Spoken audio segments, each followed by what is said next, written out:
हम दोनों की आंखें आंसुओं से भीगी हुई थी। वो बोलता जा रहा था और मैं अपना रोना रोकते हुए बस हाँ या ना में जवाब दिए जा रही थी। सुबह से आपके फ़ोन का इंतज़ार कर रहा हूँ। आपके आशीर्वाद के बिना बर्थडे अधूरा है मेरा।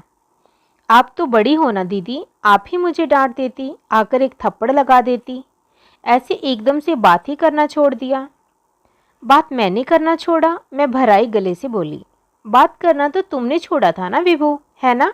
बताओ, बताओ ना। कोई मेरा गाल थपथपा रहा था। मैंने हड़बड़ाकर आंखें खोली, देखा मेरे पति सहज सामने खड़े थे। सपना देख रही थी ना? हालत देखो अपनी, चेहरा आंसुओं से तरबतर है।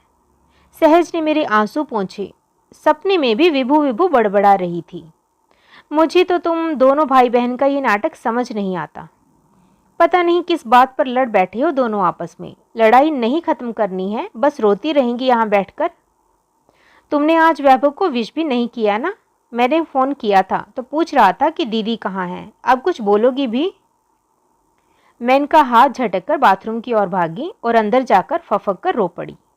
क्या बताऊं इनको कि राई जैसी बात थी और पहाड़ जैसी दूरियां हो गई। विभू मुझसे हर बात साझा किया करता था, चाहे बिजनेस के उतार चढ़ाव से उपजी आर्थिक समस्या हो या जीवन साथी से मनमुटाव के बाद उपजी भावनात्मक। जब तक मुझसे बात नहीं कर लेता था परेशान सा घूमता रहता था।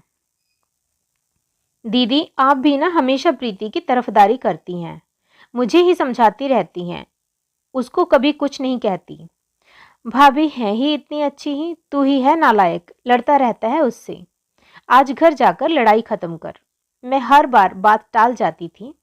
हालांकि प्रीति के विद्रोह में दबी चिंगारी एक दिन आग बनकर सब कुछ तहस नहस कर देगी, ये भी मुझे दिख गया था।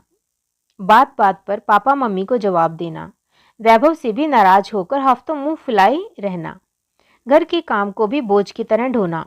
मुश्किल से साल भर भी नहीं हुआ था शादी को। ऐसे में ये रवैया खटकता तो मुझे भी था, लेकिन दो कारणों से मैंने मुंह पर चुप्पी लगाई हुई थी। पहला तो ये कि शादीशुदा ननद मेहमान की तरह ही आए तो ही ठीक है, और दूसरा कारण था कि भाई की अपनी पत्नी में आसक्ति भक्ति का रूप लेती जा रही थी, जिसको टोकने की गलती एक बार करके मैं भुगत चुकी थी। विभू तुम बुरा नहीं मानना जैसा कि तुमने बताया, लेकिन पता नहीं क्यों मुझे ऐसा लगता है कि एक बार मम्मी की जगह तुम खड़े रहकर देखो तो शायद। एक सुबह की महाभारत में मम्मी से ज़्यादा मुझे प्रीति की गलती दिखी, तो हिचकते हुए मैंने अपनी बात रख दी। आप कहना क्या चाहती हैं दीदी? गलती मम्मी की नहीं थी। अरे प्रीति बेचारी तो बस इतना कह रही थी, उसके बाद की सारी वृतांत में प्रीति बेचारी ही बनी रही, फिल्मों की दुखियारी बहू के रूप में, और मैं अपने आप को दुष्ट ननद के रूप में देख देकर अपराध बोध में डूबती रही। उस दिन के बाद ये शपथ ली कि चाहे कुछ भी हो जाए अपना मुंह बंद रखना है, होती रहे दुनिया इधर से उधर। क्या बात है, आज बहुत सुबह सूरज निकल आया तेरा।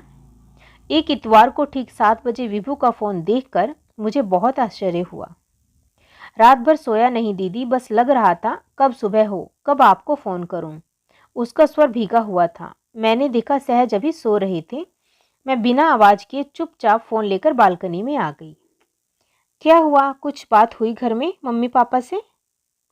पता नहीं दीदी, कौन गलत है कौन सही है। मम्मी पापा कुछ भी कहें इसको खराब लग जाता है। कोई बात नहीं, ये सब तो हर घर में चलता रहता है।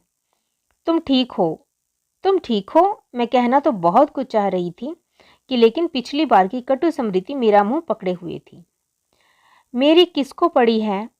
ना मैंने कल सुबह कुछ खाया ना रात को। प्रीति की तरफ से बोल दिया तो माँ नाराज हो जाती हैं, बात नहीं कर रही हैं। उधर प्रीति अपना बैग लगा रही है मायके जाने के लिए, जबकि मैं बुखार में हूँ।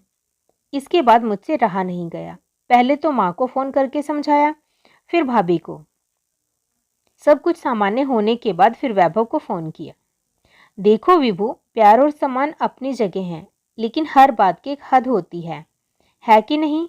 चलो सास बहू की आपस में नहीं बनती, भाभी को तुम्हारा तो ध्यान रखना चाहिए। तुम अपने संबंधों में अपनी इज्जत तो बनाकर रखो। भावावेश में पता नहीं मैं क्या क्या बोलती जा रही थी, बिना ये याद रखे कि इनकी सुलह तो हो चुकी है और अब ये फिर से उसी भक्ति मोड में जा चुका होगा। ऐसा नहीं है दीदी, प्रीति बहुत ध्यान रखती है मेरा। आप फालतू ही ये सब मत मत सोचिए। वो तो पता है कितना ध्यान रखती है। क्रोध मेरी जीवा को भटका रहा था। एक बात बताऊं, जितना आप जीजा जी का रखती हैं ना, उससे तो ज्यादा ही रखती है। मुझे याद है सारे किस्से। एक हृदय बेधी वाकई उधर से आया और कलेजा छन्नी कर गया।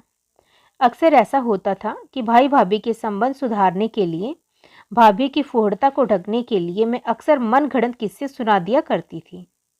जैसे आज तो मैंने इनसे भी यही कहा कि आप बहुत आलसी हो गए हैं, या फिर अरे मेरे यहाँ खुद यही हुआ, इनके कपड़े प्रेस वाले को देना मैं भूल गई। मुझे नहीं पता था कि इन शस्त्रों का उपयोग वो मेरे ऊपर ही करेगा। मैं आहत थी, थोड़ा कट गई। उसे भी जुड़े रहने में हानि ही दिखी होगी। दूरियां बढ़ती गई। दिन भर संदेशों के आदान प्रदान से बीतने वाले दिन अब सूने थे।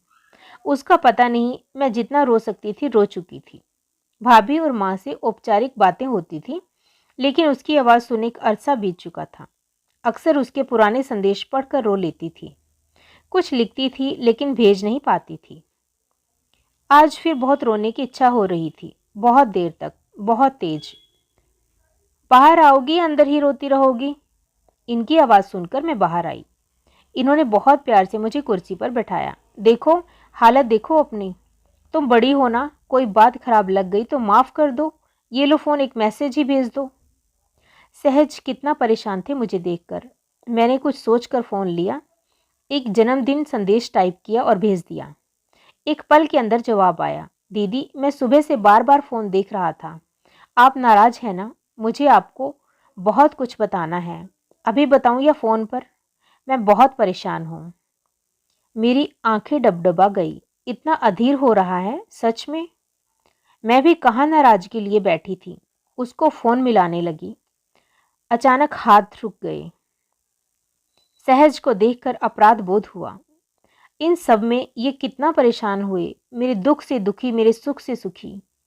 मैंने एक लंबी सांस लेकर टाइप करना शुरू किया। तुम बार बार फ़ोन देख रहे थे तो खुद फ़ोन क्यों नहीं किया? मैं नाराज़ थी, तुम जानते थे। तुमने तो एक भी कोशिश नहीं की सब ठीक करने की। तुमने कहा तुम परेशान हो। कौन परेशान नहीं है? अपनी समस्याएं खुद सुलझाने की कोशिश करो। बच्चे नहीं हो अब तुम। और हाँ, अभी तो तुम्हारे जीजा जी के साथ बाहर जा रही हूँ, रात में या फिर कल फ़ोन करूँगी। Okay, bye.